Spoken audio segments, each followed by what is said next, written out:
ಇದೀಗ ನೋಡಿ ಅಲ್ಲ, ತಮಿಳುನಾಡಲ್ಲಿ ಕಾಂಗ್ರೆಸ್ ತನ್ನ ಅಸ್ತಿತ್ವವನ್ನು ಕಳೆದುಕೊಳ್ತು. ತಮಿಳುನಾಡಲ್ಲಿ ಕಾಂಗ್ರೆಸ್ ತನ್ನ ಅಸ್ತಿತ್ವ ಕಳೆದುಕೊಂಡು ಸಹಿತ ಮಾತನಾಡಿದೀವಿ. ಪಂಜಾಬ್ನಲ್ಲಿ ಕಾಂಗ್ರೆಸ್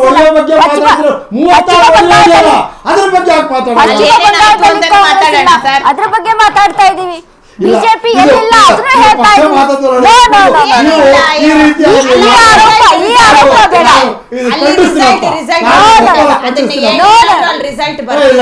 ಆರೋಪ ಬೇಡ.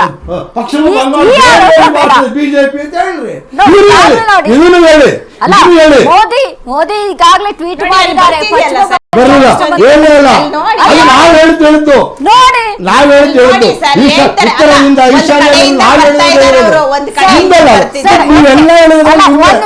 ಒಂದ್ ನಿಮಿಷ, ಈಗ ನಾವೇನ್ ಸ್ಕ್ರೀನ್ ಅಲ್ಲಿ ತೋರಿಸ್ತೀವಿ, ನಾವೇನ್ ಸ್ಕ್ರೀನ್ ಅಲ್ಲಿ ತೋರ್ಸೋದಿಲ್ಲ ಅದ್ ಮ್ಯಾಟರ್ ಅಲ್ಲ. ಜನ ಯಾರನ್ನ ಎಷ್ಟು ಒಪ್ಕೊಳ್ತಾರೆ,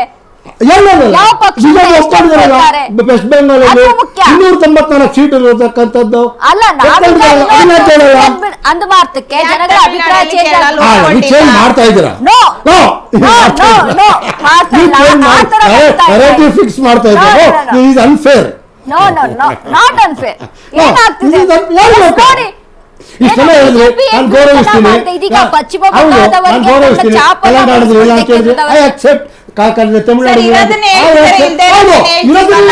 ಅದಕ್ಕೆ ಯಾಕೆ ಪಶ್ಚಿಮ ಬಂಗಾಳ ನಮ್ಮ ರಾಜ್ಯದ ಬಗ್ಗೆ ತಮಿಳುನಾಡು ನಿಮ್ ರಾಜ್ಯ ಅಲ್ಲ, ಕೇರಳ ನಿಮ್ ರಾಜ್ಯ ಅಲ್ಲ.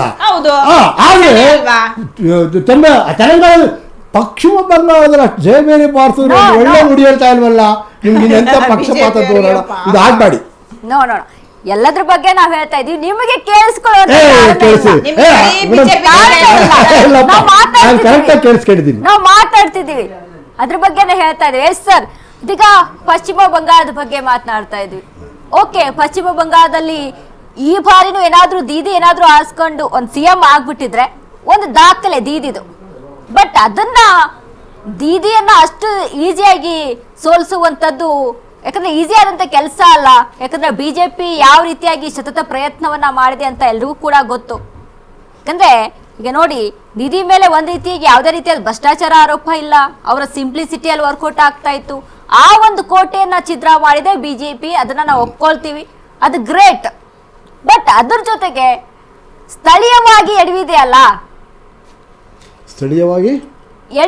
ಬಿಜೆಪಿ. ಎಲ್ಲಿ ಎಡವಿತು ಅಂತ ಹೇಳ್ತೀರಾ? ಸ್ಥಳೀಯವಾಗಿ ಕರ್ನಾಟಕದಲ್ಲಿ ಈಗಾಗಲೇ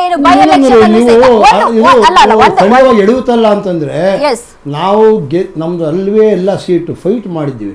75,000 ಮತಗಳನ್ನ. ಸರ್ ಆಯ್ತು, ನಿಮ್ದು ಕ್ಷೇತ್ರ ಅಲ್ವೇ ಅಲ್ಲ, ಒಪ್ಕೊಳ್ತೀನಿ. ನಿಮ್ ಕ್ಷೇತ್ರ ಅಲ್ಲ, ಬಟ್ ನೀವೇ ಹೇಳ್ತಾ ಇದ್ರಿ ಈ ಬಾರಿ ಜನ ಕಂಗೆಟ್ಟು ಹೋಗಿದ್ದಾರೆ, ಭ್ರಷ್ಟಾಚಾರ. ಸ್ನೇಹಿತರು ಹೇಳಿದ್ದು ಒಂದೊಂದು 3-4 ಬೂತ್ಗೊಬ್ಬೊಬ್ಬನ ಮಂತ್ರಿ 3-4 ಇನ್ನು ಬಿಡಿಸಿ ಹೇಳಕ್ಕಾಗಲ್ಲ. ಅವರು ಅಷ್ಟು ಅರ್ಥ ಮಾಡ್ಕೋಬೇಕು. ಸಿದ್ದರಾಮಯ್ಯವರು 6 ದಿವಸ ಹೋಗಿ ಒಂದೇ ಕ್ಷೇತ್ರ ಕೂತಿದ್ರು ಅಂತ ನನ್ನ ಸ್ನೇಹಿತರು ಹೇಳಿದ್ರು. ಬೇಕಮ್ಮ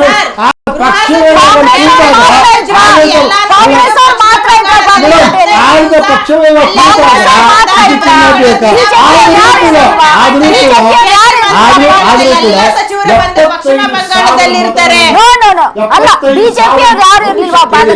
ಪ್ರಚಾರ ಮಾಡಲಿಲ್ವಾ? 75,000 ಮತಗಳನ್ನ ತೆಗೆದುಕೊಂಡಿದ್ದಾರೆ ವೀರಣ್ಣ ಚರಂತಿ ಮಠ ಅಂತಂದ್ರೆ ಅದೇನು ಮತಗಳಲ್ವಾ? 1 ಹೋಟೆಲ್ ಸೋತ್ರು ಸೋಲೆ, 2 ಹೋಟೆಲ್ ಸೋತ್ರು ಸೋಲೆ, ಅದು 75 ಹೀನಾಯ ಸೋಲೆ ನಮ್ದಲ್ವಲ್ಲ. ಅದು ಅವ್ರದೇ ಕ್ಷೇತ್ರ, ಅವ್ರ ಕುಟುಂಬಕ್ಕೆ ಕೊಡ್ಸಿದ್ದು. ಮುಖ್ಯಮಂತ್ರಿಗಳು ಅವ್ರ ಕುಟುಂಬದವ್ರನ್ನೆಲ್ಲ ಕರೆಸಿ ನೀನ್ ಮಾಡ್ರಪ್ಪ, ನಿಮ್ಮನ್ನ ಗೆಲ್ಸೋ ಜವಾಬ್ದಾರಿ ತಗೊಂಡಿದ್ದೀನಿ ಅಂತ ಹೇಳಿ ನಾನು ಅದಕ್ಕೆ ಆರಂಭದಲ್ಲಿ ನಿಮ್ಗೆ ಇನ್ನೊಂದು ಮಾತು ಹೇಳಿದೆ, ಇನ್ನೂ ಸೂಕ್ಷ್ಮತೆ ಅರ್ಥ ಮಾಡ್ಕೊಳ್ಳಿಲ್ಲ. ಬಾಗಲಕೋಟೆ ಸಿಎಂ ಕ್ಷೇತ್ರ, ದಾವಣಗೆರೆ DCM ಕ್ಷೇತ್ರ ನೀವು ಇನ್ನೂ ಅರ್ಥ ಮಾಡ್ಕೊಂಡಿಲ್ಲ. ನಾನು ತುಂಬಾ ಬಿಡಿಸಿ ಹೇಳಕ್ ಹೋದ್ರೆ ನಾನು ಇಲ್ಲಿ ಬಂದಿರೋದು ಮತ್ತೊಂದು ಪಕ್ಷ ಮೇಲೆ ಒಂದು ನಿಮಿಷ. ಈಗ ನಾನು ಮತ್ತೊಂದು ಪಕ್ಷದ ಮೇಲೆ ಆರೋಪ ಮಾಡಕ್ ಬಂದಿಲ್ಲ. ಚುನಾವಣೆ ರಿಸಲ್ಟ್ ಮೇಲೆ ಮಾತಾಡಕ್ ಬಂದಿದ್ದೀನಿ. ಅವ್ರ ಪಕ್ಷದಲ್ಲಿ ಹಿಂಗಾಯ್ತು ಹಿಂಗ್ ಮಾಡ್ಕೊಂಡು ನಾನು ಅದನ್ನ ಹೇಳಕ್ ಬಂದಿದ್ದೀನಿ. ಚುನಾವಣೆ ವಿಚಾರದ ಬಗ್ಗೆ ಮಾತಾಡೋಣ. ಯಾಕಂದ್ರೆ ಅವ್ರ ಪಕ್ಷದ ಮೇಲೆ ಮಾತಾಡೋದು ನನಗೆ ಅಷ್ಟು ಇಷ್ಟ ಇಲ್ಲ. ಗೆದ್ದಿದ್ದಾರೆ, ನಾವು ಗೆದ್ದಿದ್ದಾರೆ, ಅವ್ರ ಪಕ್ಷದ ಅದು ಮುಂದಕ್ಕೆ ಏನಾಗುತ್ತೆ ಅವ್ರು ನೋಡ್ಕೊಳ್ತಾರೆ, ಅದು ಅವ್ರು ನೋಡ್ಕೊಳ್ತಾರೆ. ನಮ್ಮ ಪಕ್ಷದಲ್ಲಿ ಸೋಲಾಗಿದೆ, ಆತ್ಮವಿಮರ್ಶೆ ಮಾಡ್ಕೊಳ್ತೀವಿ. ಅದಕ್ಕೆ ನಮ್ಮ ಅಧ್ಯಕ್ಷರು ಯೋಚನೆ ಮಾಡ್ತಾರೆ, ಆಮೇಲೆ ಪಕ್ಷದ ಒಂದು ಕೋರ್ ಕಮಿಟಿ ಅದಕ್ಕೂ ಯೋಚನೆ ಮಾಡ್ತಾರೆ. ಏನ್ ಮಾಡ್ಬೇಕು ಹಂಗಂತೇಳಿ ಒಂದ್ಸತಿ ಎಡು ಬಿದ್ದ ಅಂದ್ರೆ ಅವ್ನು ನಡಿಯಕ್ ಬರಲ್ಲ ಅಂತ ತಿಳ್ಕೊಂಬೇಡಿ. ಇದು ಸೋಲು ಚುನಾವಣೆಯಲ್ಲಿ ಎಷ್ಟೆಷ್ಟೋ ಆಗಿದೆ, ಅದನ್ನ ಬಗ್ಗೆ ಯೋಚನೆ ಮಾಡಿ. ನಾನು ಇದೇ ಪ್ರಶ್ನೆನ ತಿಮ್ಮೇಗೌಡ ಸರ್ ಕೇಳ್ತೀನಿ. ಸರ್, ಇದೀಗ ಅಂದ್ರೆ ಕಾಂಗ್ರೆಸ್ ಮೇಲೆ ಒಂದಿಷ್ಟು ಆರೋಪಗಳನ್ನ ಮಾಡ್ತು, ಇದೇ ಬಿಜೆಪಿ ಜೆಡಿಎಸ್ ಮಾಡಿದೆ. ಇನ್ನು ಅಂದ್ರೆ ಇದು ಪ್ರಚಾರ ಎಲ್ಲೆಡೆ. ಸೊ ಹೀಗಾಗಿ ಈ ಬಾರಿ ಈ ಚುನಾವಣೆ ಏನಿದೆಯಲ್ಲ, ಬೈ ಎಲೆಕ್ಷನ್ ನ ರಿಸಲ್ಟ್ ಏನಿದೆಯಲ್ಲ, ಇದು ಮುಂದಿನ ವಿಧಾನಸಭಾ ಎಲೆಕ್ಷನ್ಗೂ ಕೂಡ ಒಂದು ರೀತಿಯಾಗಿ ಕನೆಕ್ಟ್ ಆಗುತ್ತೆ ಅನ್ನುವಂಥ ನಿಟ್ಟಿನಲ್ಲಿ.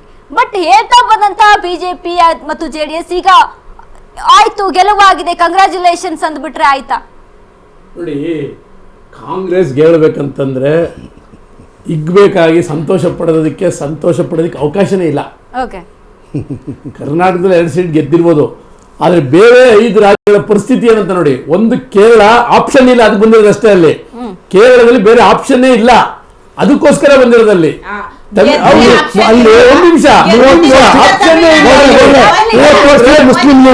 ಒಂದ್ ನಿಮಿಷ ಕೇರಳದಲ್ಲಿ LDP ಎಷ್ಟು ಅಂದ್ರೆ ಅವ್ರ ಅಧಿಕಾರವನ್ನ ಎಷ್ಟು ನಡೆಸ್ಕೊಂಡು ಬಂದಿದ್ದಾರೆ. ಬಿಜೆಪಿ ಸಪೋರ್ಟರ್ ಆಗಿ ಇದುವರೆಗೂ ಮೋದಿ ಜೊತೆಯಲ್ಲೇ ಇದ್ರು. ಇದನ್ನ ನೆನ್ಸ್ಕೊಂಡು ಜೊತೆ ಬಂದಿರ್ಲಿಲ್ಲ. ಮೊದಲು ಬರ್ತಾ ಇತ್ತು, ಅಚ್ಚುತಾನಂದ ಇದ್ದಾಗಲಿಂದ ಒಂದು ಟೈಮ್ ಅವರು ಒಂದು ಟೈಮ್ ಇವ್ರು ಬಂದ್ರು, ನೆಕ್ಸ್ಟ್ ಇವ್ರು ಬಿಟ್ಟು 2 ಟೈಮ್ ಬಂದಿದ್ದಾರೆ. ಆದ್ರೆ ಇಲ್ಲಿ ಬೇರೆ ಆಪ್ಷನ್ ಇಲ್ದೇನೆ ಕಾಂಗ್ರೆಸ್ಗೆ ಮತ ಕೊಟ್ಟಿದ್ದಾರೆ. ಯಾಕಂದ್ರೆ ನೋಡಿ ಏನಾಯ್ತಲ್ಲಿ, ಕೇರಳದಲ್ಲಿ ಕಾಂಗ್ರೆಸ್ ಬರೋದಕ್ಕೆ ಕಾರಣ ಅನ್ಎಂಪ್ಲಾಯ್ಮೆಂಟ್ ಜಾಸ್ತಿ ಆಯ್ತು. ಕಮ್ಯುನಿಸ್ಟ್ ಪಾರ್ಟಿ ಏನಿದೆ ಅಲ್ಲಿ ಯಾವಾಗಲೂ ಕೂಡ ಕಾರ್ಮಿಕರ ಪಕ್ಷ ಅಂತಾನೆ ಅದು ಇದ್ದಿದ್ದು. ಕೇರಳ ಇರ್ಬೋದು, ತ್ರಿಪುರ ಇರ್ಬೋದು, ನಮ್ಮ ಮತ್ತೆ ವೆಸ್ಟ್ ಬೆಂಗಾಲ್ ಇರ್ಬೋದು.